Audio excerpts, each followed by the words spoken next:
Hallelujah, yes, Father. We thank you so much again for your love. Thank you for the grace and thank you for the strength that you have given to us, O Lord.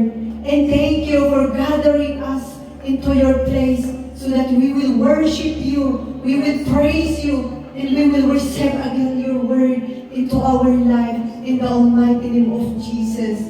So Father, we pray that continue to open our heart, open our ears, O Lord, so that we will focus unto you to praise you and worship you in spirit and truth in the almighty name of Jesus.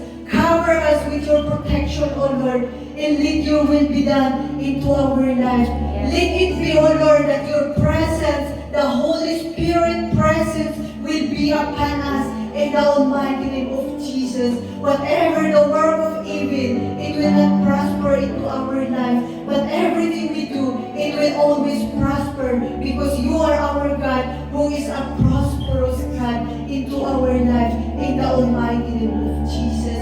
So Lord, we pray also yung mga kasama po namin na papunta pa lang po dito. We pray for their protection and guidance that you will lead them into this place to serve you and to glorify your name in Jesus' name. Cover them, O Lord, that whatever the destruction will be upon them, it will not be prosper, O Lord, but you will be the one to prosper in Jesus' name, in Jesus' name. So Lord, we just declare the victory upon victory in our service tonight in the almighty name of Jesus. We thank you, Father. We thank you, Holy Spirit. In Jesus' name, amen.